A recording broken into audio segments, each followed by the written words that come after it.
Let's look at layers a little bit more in depth and show how we can do a few special effects. One being stroking or placing a border around an image.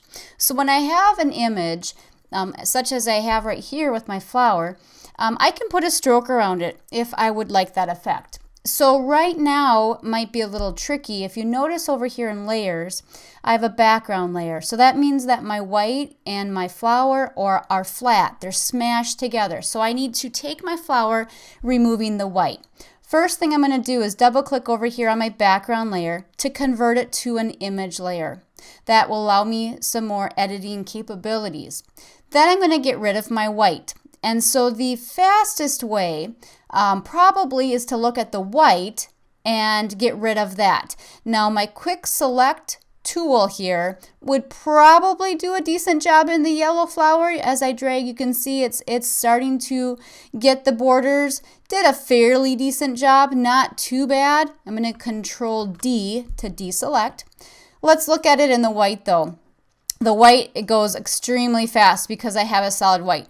Now my magic wand would do a similar effect. So now that I have my white selected, I'm going to press my delete key, deleting the background, Control D to deselect. Remember, I can also go under my select menu and deselect. And so now I have my image all by itself. So what I can do is I can stroke this. Now you can stroke in a couple of different ways. One way, I'm going to select the content on my layer. So to select that content in a fast way, if I hold down my Control key and click right in this thumbnail of my layer, it does not work if I click over here on the layer name. I have to click on the thumbnail. When I click that thumbnail, I get my little marching or dancing ants, and that tells me that area is selected. I'm going to go over to the Edit menu and I'm going to choose Stroke. Now it's right next to Fill, so I could fill this area with a specific color or effect. However, I'm going to stroke it. So when I stroke it, I have a couple of options. Now I have a 20 pixel stroke. That's pretty heavy. I'm going to go down to 10 pixels for my stroke weight. So I have an option of my color. I'm going to choose black. And then my location. So I can choose inside, center, or outside. Inside would make my stroke be completely inside of my selected area.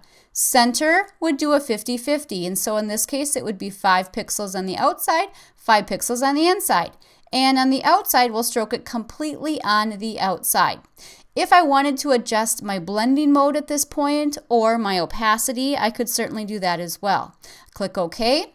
There's my stroke. Control D to deselect, and you can see that effect. Now I do have some other features here that will help me with how I apply things on my layers, and those are my layer properties, specifically these lock icons here. So I can lock my transparent pixels. When I do that, it will not allow me to paint. A big brush here, let's decrease the size. I have a black brush because my foreground color is black.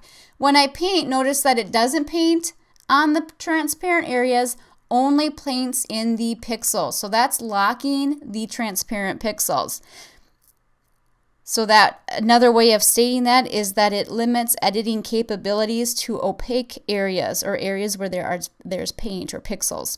If I do the second option here, I'm able to lock my image pixels. So this prevents any modifications of the layer pixels by painting. And you can see I have a no icon for my paintbrush indicating I cannot do anything here.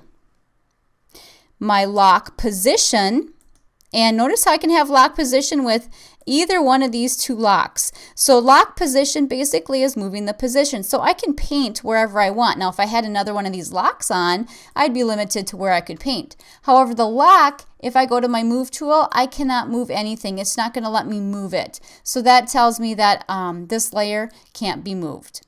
Okay, you can see everything just sort of grays out when I try that.